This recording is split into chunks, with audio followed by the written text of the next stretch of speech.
Okay, folks, so welcome to Foundations for Success, Mindset for Business Owners. I'm your host, executive coach and personal development coach, Gregory, and I'll be taking you through the hour, and we're going to be talking about some awesome stuff.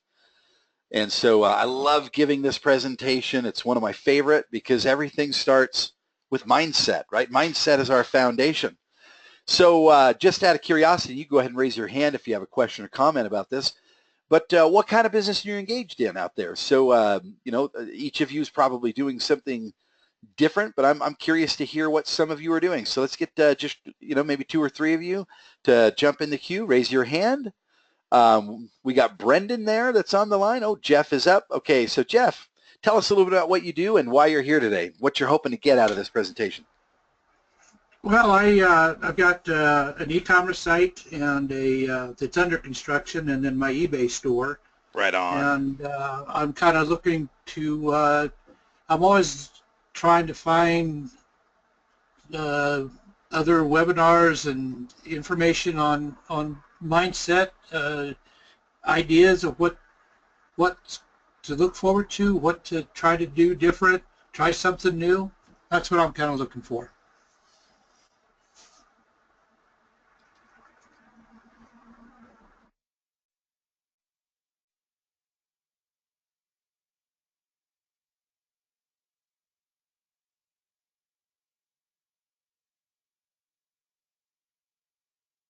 All right, now so Peter says, "Hey, I'm new at eBay. I'm doing some drop shipping, learning Volution, soon to get a WordPress site up. That's awesome. Sounds very, very, very driven.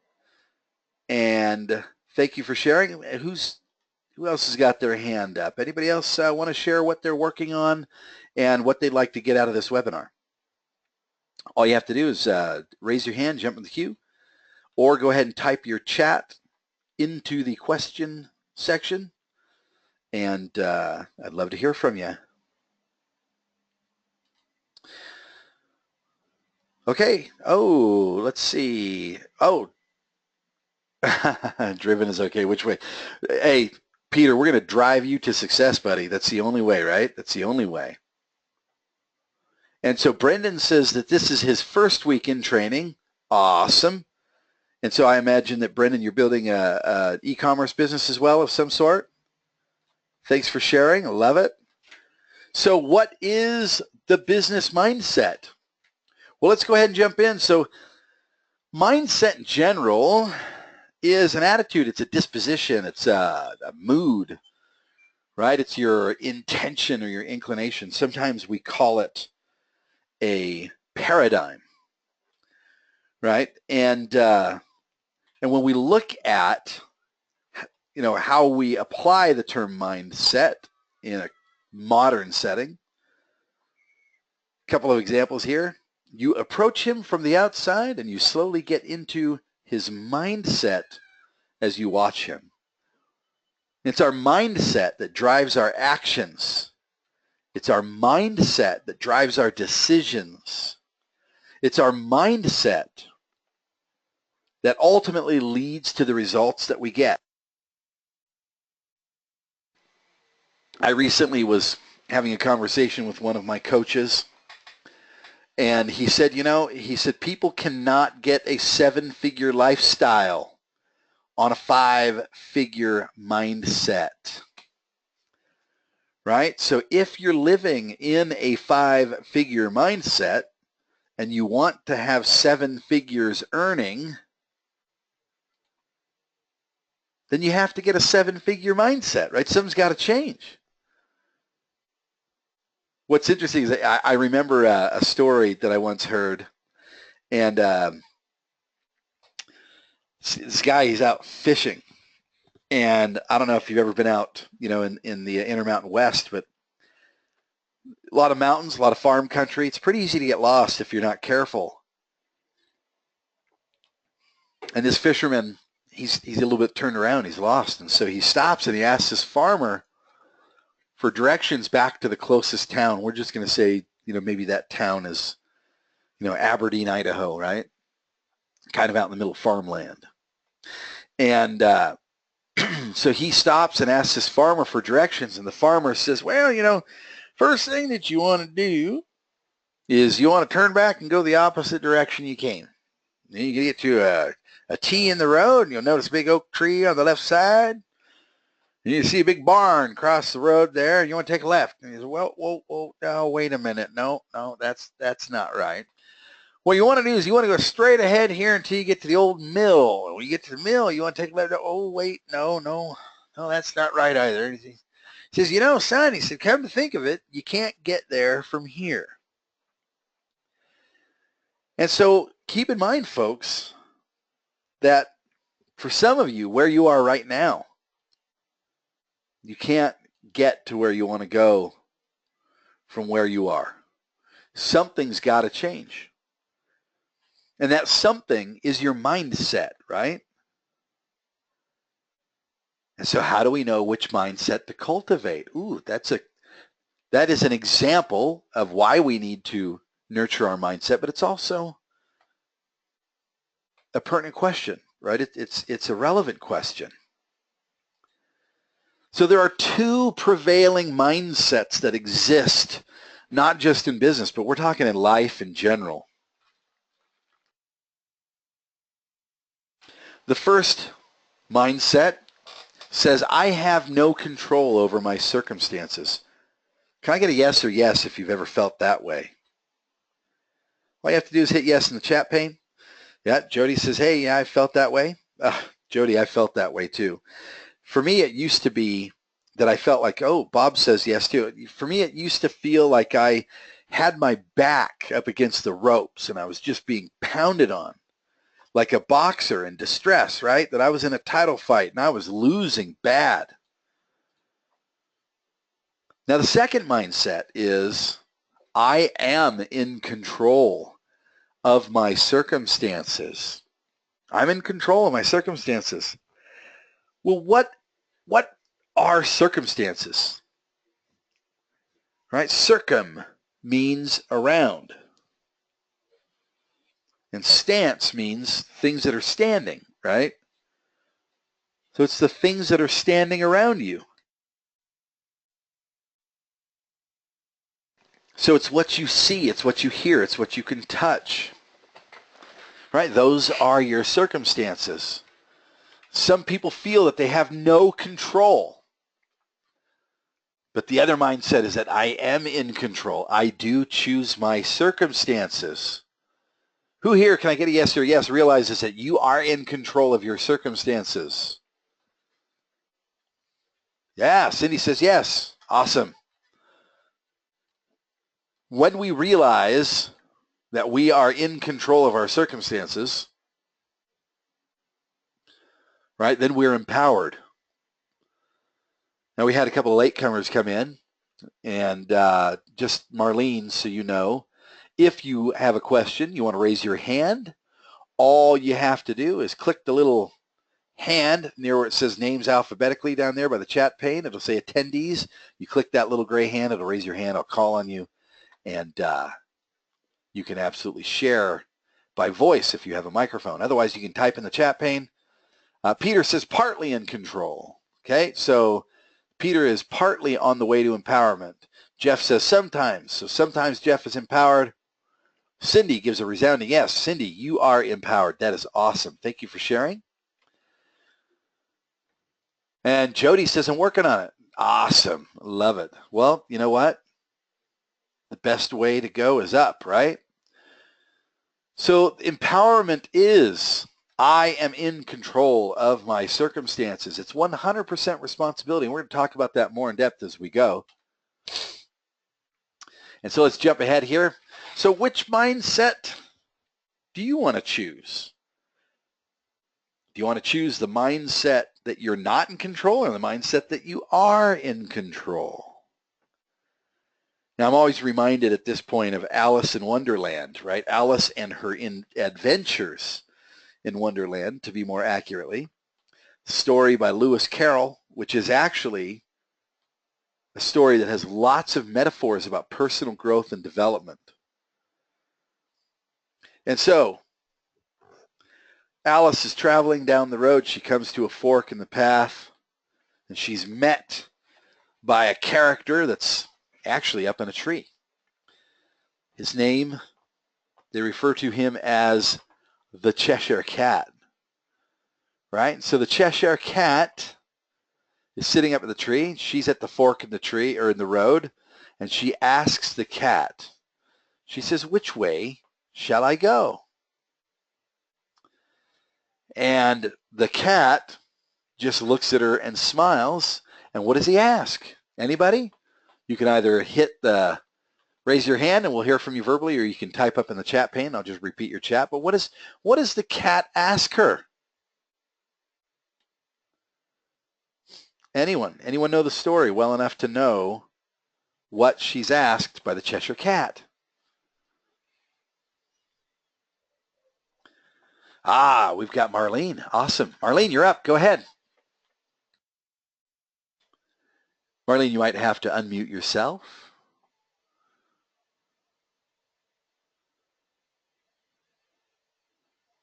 Oh, Marlene, is your microphone unmuted? Well, Marlene, we'll get back to you. Sorry about that. So, okay, yes. Cindy says, which way do you want to go? Stephen, where do you want to go?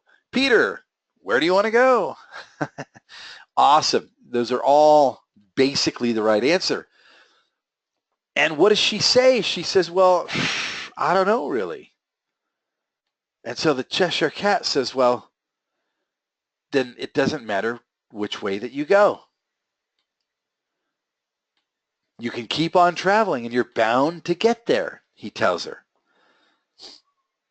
And so if you don't know where you want to go, right, the odds are you're bound to get there. You'll just end up anywhere. And so there's got to be some certainty. You have to know where you want to go. Otherwise, it doesn't matter where you go. It doesn't matter which path you choose. It doesn't matter how long you travel. It doesn't matter if you ever get there or not. Isn't that pretty sad? I mean, that's pretty scary to think that that part of your life, just doesn't matter.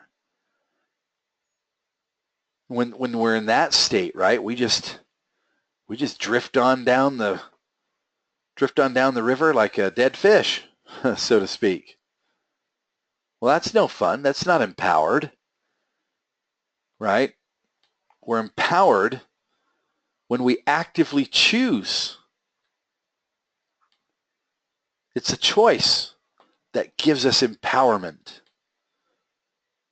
And if we're not choosing, we're not empowered. Okay? So you can make the right decision, you make the wrong decision. Which way do you choose? Do you want to choose to believe that you have control? Or do you want to choose to believe that you have no control? It is completely up to you.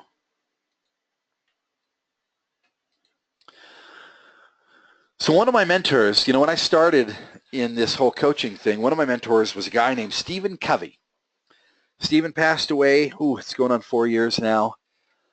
Touched so many lives, was an amazing author. But I remember, some of my first coach training came from Stephen Covey. And one of the things that he talked about was begin with the end in mind. Yeah, so Jeff says, I didn't know that he passed. So Jeff, he actually had a bicycle accident a couple years before he passed. He was actually, I think he was thrown from his bicycle and hit his head and had some things that happened, and he actually succumbed to those injuries a couple years later. It's a pretty sad story, but yes, he was a great author, had some great books. One of his best books is The 7 Habits of Highly Effective People. And in that book, he says, begin with the end in mind. Begin with the end in mind. Well, what does that mean? Anyone? Anybody can jump in at any time and answer any of these questions. I mean, I'm going to ask a lot of questions out loud, and A lot of times it may just sound like I'm talking to myself, but if you have the answer, go ahead and chat it up in the chat. And Cindy says it's a goal statement. You bet you, Cindy. It is absolutely a goal statement. It's knowing where you want to end up, right? If your mission is to change the world, well, you want to know what that looks like before you get started, right? Jody says you need to believe in yourself. Absolutely. How can you even get started if you don't believe in yourself? Cindy says, I created my e-commerce site mission statement last night. Oh, good. That's awesome. So you've got some clarity, right? What's your mission? Now, keep in mind that mission and vision are a little bit different from each other. Your mission is what you want to do, right? It's what you want to provide to the world. It's how you want to show up in society. And your vision is how you see yourself doing that. So your guys' vision is doing this through e-commerce for a lot of you. Peter says, aim for where you want to go, even if it seems ridiculous. You know what? If it seems right to you, run with it. One of the things I say is don't go telling a lot of people what you're planning to do, because they're just gonna rain on you, a lot of them, right? And so Napoleon Hill called it the law of secrecy. The law of secrecy. And so Stephen Covey said, begin with the end in mind. That's knowing where you want to end up, knowing what you want it to look like before you ever get started, right? Knowing where you want to end up before you ever get started. I mean, don't you feel like if you can begin with the end in mind, you have a lot more purpose in place, right? A lot more purpose. Okay, so begin with the end in mind. Know where you want to end up before you get started. All right, so how do we begin with the end in mind? How do we make these choices? How do we start to program our mindset? Well, first, you got to know what you don't want, right? Well, I definitely don't want to end up there. And so what are some typical things that we experience when we start a business? I don't want to feel stuck. I don't want to struggle financially. I don't want to be rejected. I don't want to feel unworthy or undeserving. I don't want to make a mistake. I don't want to be rejected. I put that twice. It must be important. I don't want to fail. Right?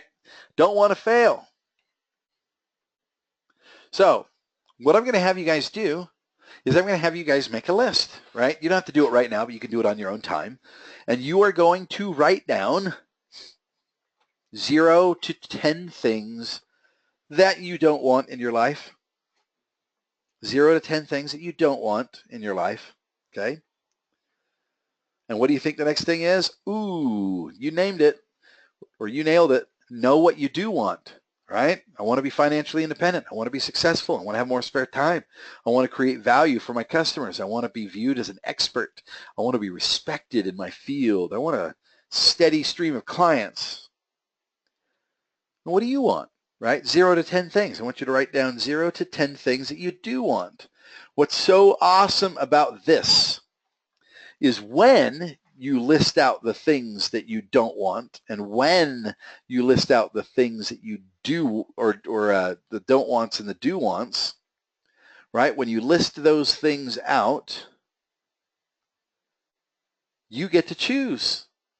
You get to make a conscious choice, right? Either you're going to keep going down the road that leads to stuff that you do not want, or you're going to go down the road that leads to stuff that you do want. The choice is yours, right? This is what empowers you. You're empowered to choice. Okay? Any questions or comments about that so far? Anyone? Anyone?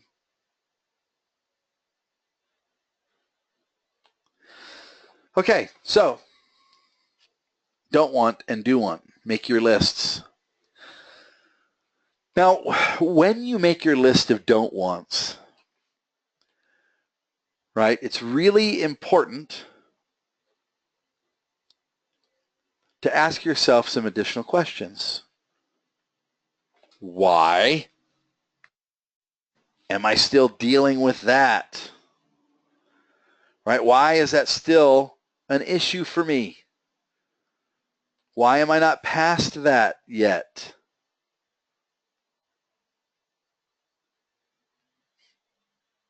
Okay? Why is that still something that I am dealing with?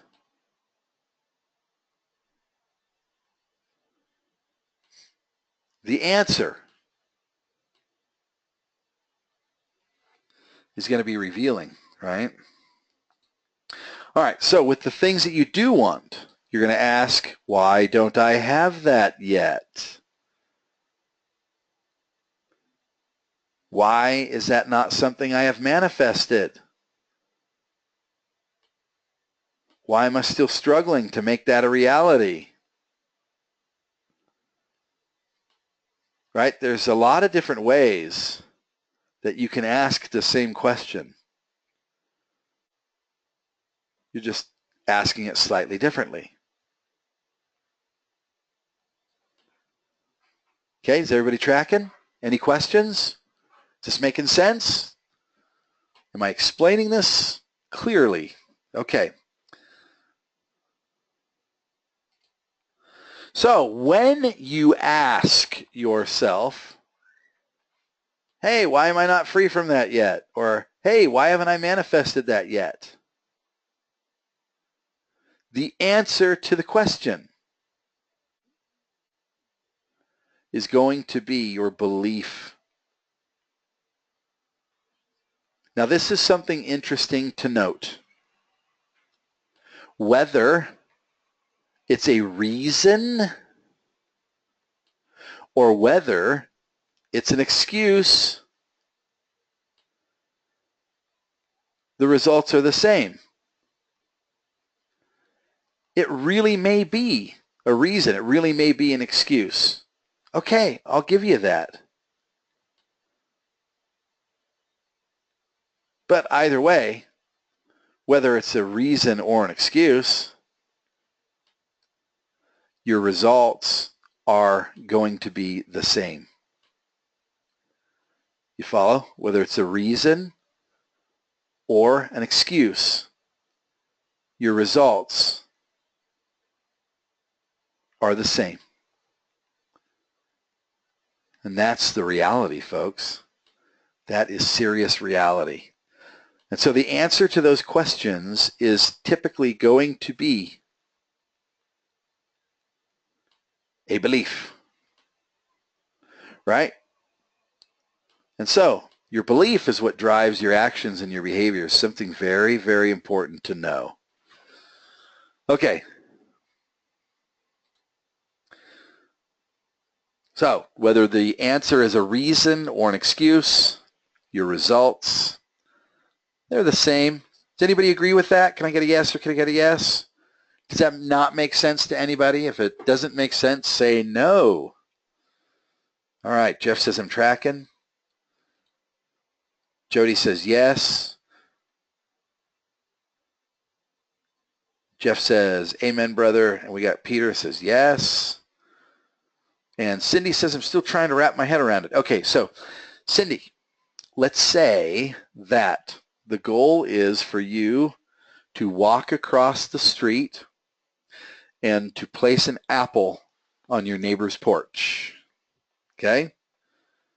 The goal is to walk across the street, place an apple on your neighbor's porch. Now, let's say that you recently broke your leg. Let's say you broke both legs. And because you have two broken legs, it's affected your mobility.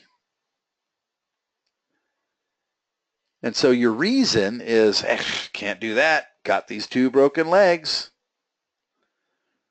Right? So that's your reason. That's your reason for not doing it. But let's take a different approach. Let's say that I ask you to go across the street and place an apple on your neighbor's porch, and you say, nah, I'm not going to do that. And I say, why not? and you say, well, I just don't think I have time. I don't have time to go put an apple on the neighbor's porch. Okay, well, that sounds kind of like an excuse, right? No time. So one, it's a reason. The reason is both your legs are broken. Now, it's that you don't have time. So one, to me, sounds more like an excuse. Okay, so whether it's the reason both legs are broken or whether it's the excuse, don't have time, what's the outcome? Tell me a little bit. Oh, you got it. All right. Yeah, so the outcome is it's the same. It doesn't get done, right? So whether you have a good reason or whether you have an excuse, doesn't matter. The outcome's the same. Awesome. Okay. Now here's something to know. It's something that you have to internalize. We don't act according to what we want, right? We have this whole list of things that we want. We've known what we want probably for some time now, but still maybe we're not taking the action we need to take. Well, why not? We want it bad enough. But maybe the belief says, well, I don't think I'm capable, right? I don't think I'm able to do that. And so we don't take any action, right? We don't take any action because we don't believe that it's possible. No matter how bad we want it to happen, we believe that it's not possible. And so that's how we act, right? We act as though it's not possible.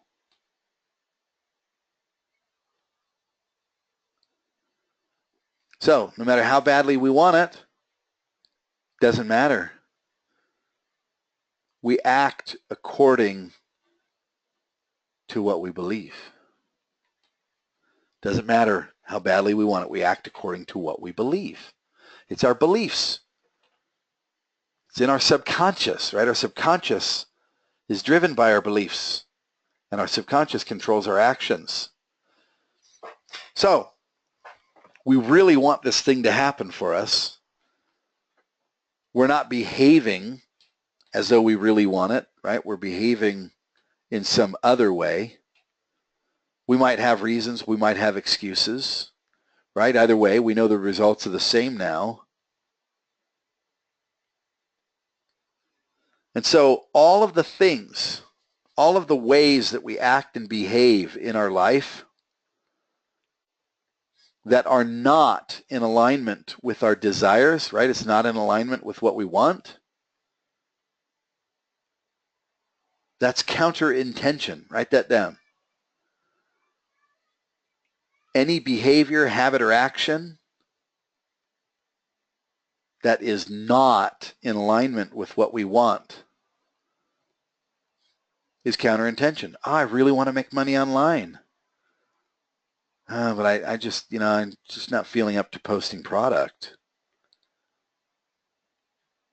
All right? Okay, so that's an action that is not in harmony with our desire. Our desire is to succeed with online business.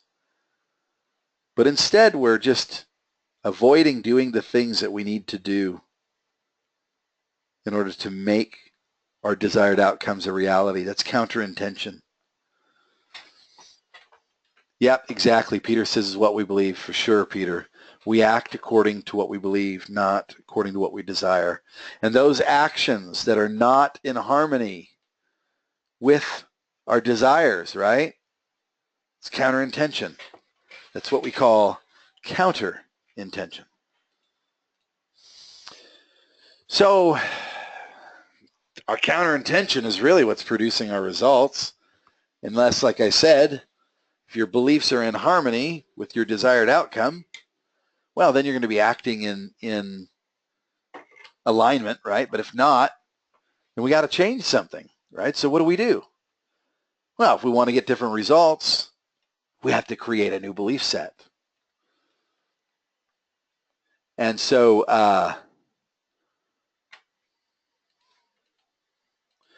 what's that new belief set?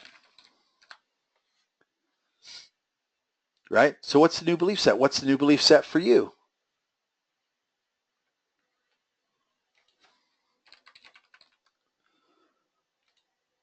So think about that.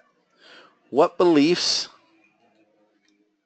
do you have that are leading to counter-intention?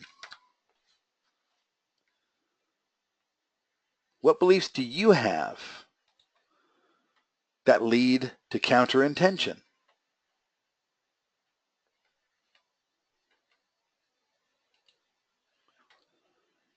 Okay, if you want to get a different result, you got to have different belief.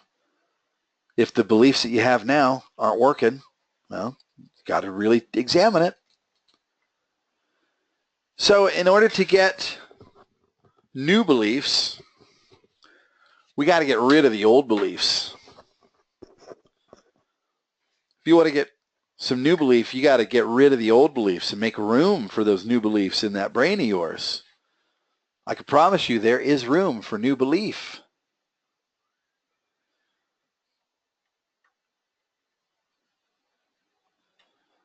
But in order to create that new belief, we got to get rid of the old belief.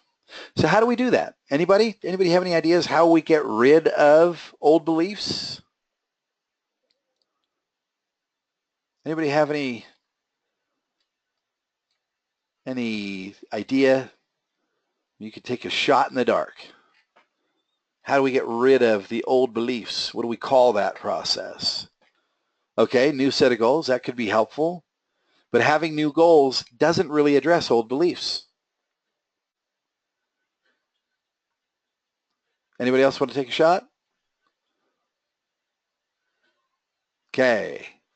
Clearing limiting beliefs. Well, understanding your beliefs can be helpful, but we need to clear the old belief, right? No conflicting beliefs can operate in the same space. You can't believe it's possible and believe it's not possible at the same time. Right? It's like saying that no two particles of energy can occupy the same space at the same time. It's just natural law, right? So if you want to be able to put in a new belief, you got to get rid of the old belief. So we do that through clearing limiting beliefs. Write that down, clearing limiting beliefs. It's your belief set that determines what you are and are not able to achieve. Your beliefs affect your attitude. They affect everything.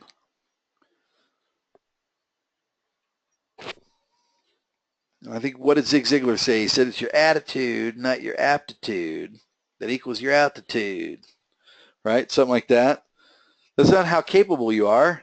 It's what you believe about how capable you are. It's what you believe you can do. It's what you believe you can get that determines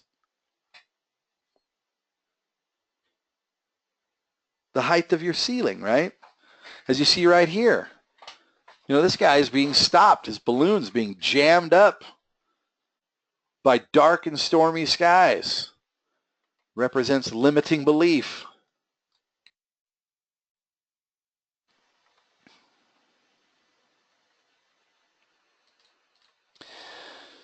So when we build a new mindset, that mindset results in a new set of beliefs about what's possible for you. Right? New belief, new possibilities. If you don't believe that something's possible, really, what are the odds really that you're going to be able to achieve that thing? Not very good.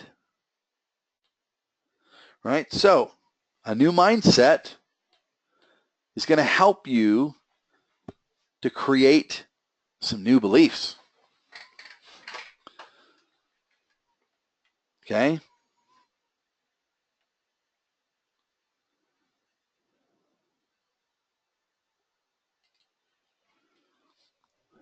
How many of you have ever seen this question before? What would your goals be if you knew you couldn't fail?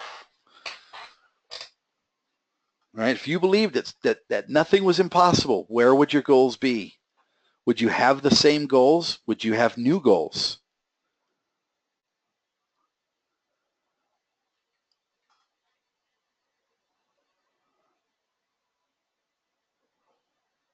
What would your goals be if you knew that you could not fail? I'll tell you, when I work with people one-on-one, right, when I do one-on-one coaching with them,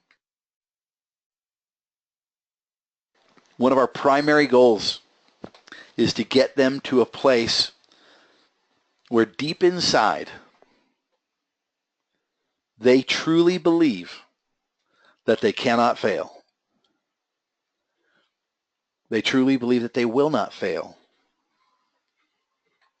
Because we clear out and clean out all of the old limiting beliefs that have been holding them back. How many of you, by a yes or a yes, believe that if you had somebody walking you through one-on-one, through the process of getting rid of all of your old beliefs, all the beliefs that have held you back, yes or a yes, would that be helpful to you? Or could that be helpful? I mean, is that a novel idea? Who thinks that they'd benefit from that? You know, I've been doing this since about 2005, and I have seen so many lives changed through the process of clearing limiting beliefs. You know, I tell people when I work one-on-one with them, I say, look, if you don't get anything out of this program except learning how to get clear of your limiting beliefs, it'll be worth all the time, energy, effort, resources that you put into the process. Because 90% of what holds people back is their belief set. It's the fact that they have these limiting beliefs. Jeff says, yeah, it could be helpful, always good to have a new set of eyes looking at the old beliefs and goals. Yeah, you know, who here by a yes or a yes has ever heard of the Johari window? Does that sound familiar?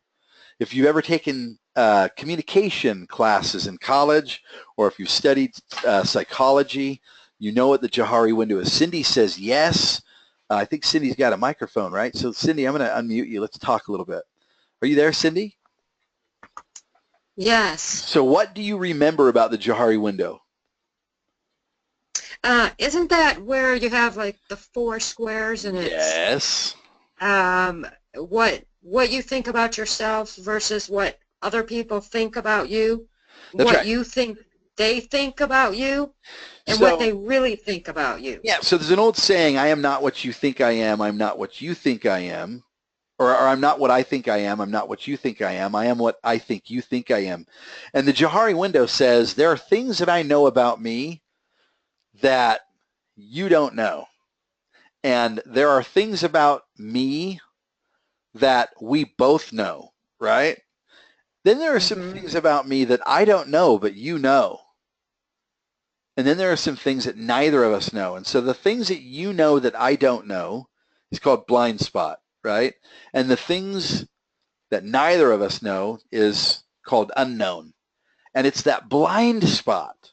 It's that person that's the third party that can see things about you that you can't see about yourself, and that can draw things out by asking good questions. Thank you for playing along. That was an awesome answer. And so what did you study? Did you study psychology or communication? It was psychology. Oh, awesome. Okay. And so that is a basic principle of psychology. It's the Johari window.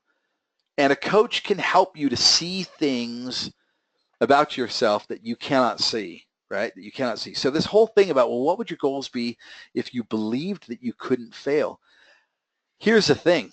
When you have a deep connection or a deep understanding with the source of your goals, right? And you realize that, wow, that didn't even come from within me. It came from a divine source. Then you start to realize, well, if you knew that your goals were from a divine source, then obviously that source knew that you could do the things that you aspire to, right, as your goals. So think about that. Every goal that you have is put in you by a divine source. So if you knew you couldn't fail, the only fail, folks, is quit. The only way you're ever going to fail is if you quit. Now, how do we create a belief? How is a belief created in our brain? Well, we have an experience in our life, right? We have things that we see, things that we hear, encounters with other individuals and things and places. And we have all of this experience, and we give meaning to that experience. And the meaning that we give to the experience is what triggers an emotion. And so meaning plus emotion equals belief. Meaning plus emotion equals belief.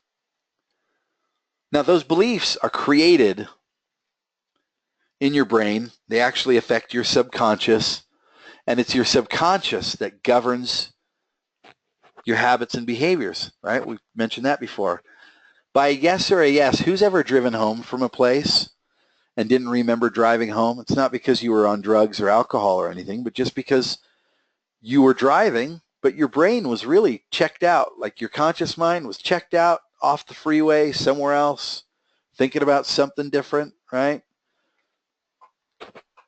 Autopilot, that's right. It is your subconscious mind that's driving you home. Did anybody know that? Like yakking on the phone, that's right. You're yakking on the phone and you drive all the way home. So who here realized that it's your subconscious driving you, right? Anybody? Yes or a yes? Yeah, Cindy says yes. So isn't it amazing that you didn't run into the car in front of you? You didn't drive into the lane to the left of you. You didn't run up on the sidewalk to the right of you. You didn't run anybody over.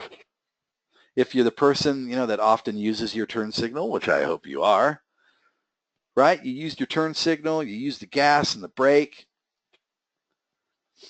I mean, you've done all of these things on autopilot because your subconscious did it for you. You didn't even have to think about it. Why? Because of the powerful belief in your ability to drive yourself home. Right? There's no doubt, there's no question, unless some unforeseen circumstance or something happens, right? But the reality is that you're able to drive yourself home. And you believe that you can drive yourself home, and so you do, and you do it very accurately. So I'm going to read something to you, and I want you to think about this, because this is reality, folks. This is reality. I am your constant companion. I'm your greatest helper or your heaviest burden. I will push you onward or drag you down to failure. I'm completely at your command. Half of the things you do, you might as well turn over to me, and I will do them quickly and correctly. I'm easily managed. You must be firm with me. Show me exactly how you want something done, and after a few lessons, I will do it automatically. I am the servant of great people, and alas, of all failures as well. Those who are great, I have made great. Those who are failures, I have made failures. I am not a machine, though I work with the precision of a machine, plus the intelligence of a human being. You may run me for profit. You may run me for ruin. It makes no difference to me. Take me, train me, be firm with me, and I will place the world at your feet. Be easy with me, and I will destroy you. Who am I? Type it up in the pane, folks. Who am I?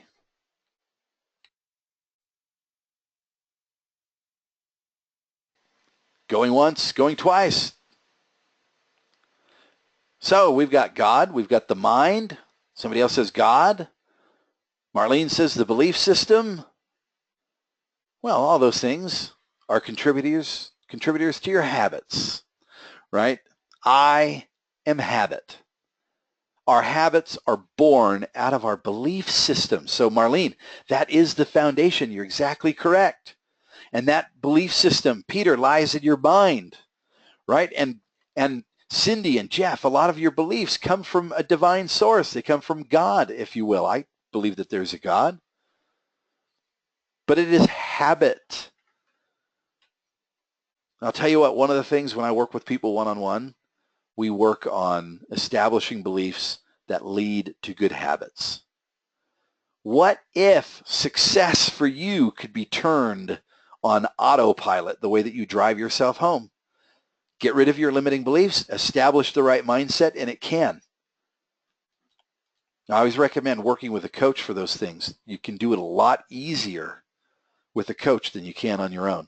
Okay, so limiting beliefs, they are emotional. They're not logical. How many times have you ever had a limiting belief come across your mind, and then just as quick as the belief enters, your ego, your logic comes in and says, oh, but I know that that's not true. Oh, yeah, you dismiss it, right? So what ends up happening? Well, you try to logic yourself out of it. So you go look for some different answer. You go look for some different information. So Peter says, I had an experience when my mind directly lied to me. Yes, what a shock. So it's beautiful. This is the lie that binds. Write that down, the lie that binds. You tell yourself the limiting belief. And just as quickly as you tell yourself the limiting belief,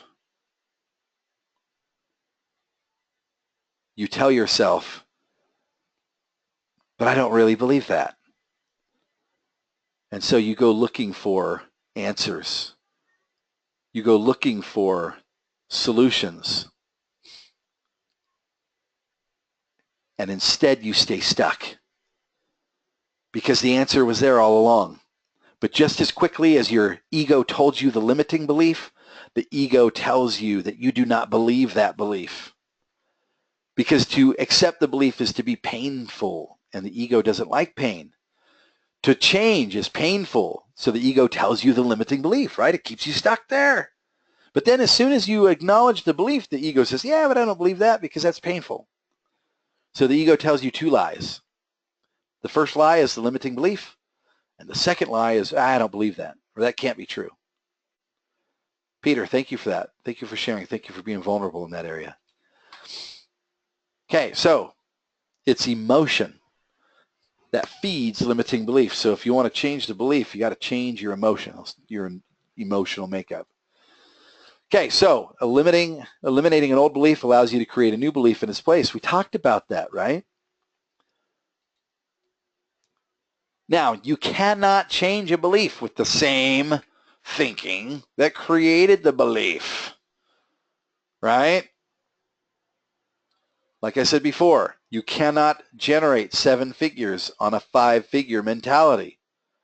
The same thinking that created your belief can't create a different one. So how do we get clear of limiting beliefs? Here are the 5 steps of clearing. This is like gold, people. This is like gold. First, you identify the limiting belief. Second, you identify and measure the emotion of the belief, right? How intense is the emotion? It's the emotion that's keeping that belief in your mind. Third, apply a clearing process. Okay, clearing process that I like to use is the whiteboard technique, right? How does that work? Well, I close my eyes. I picture myself in a state of limiting belief, right? I look at what my face looks like, what my posture looks like, right? My body language. I try to see as much as I can about the way I'm showing up in that belief. And as I identify things about that belief, right, I write them up on a whiteboard in my mind. So I got this big whiteboard next to me, next to the image of me, right? So I list all the details about how the belief affects me and about what's happening.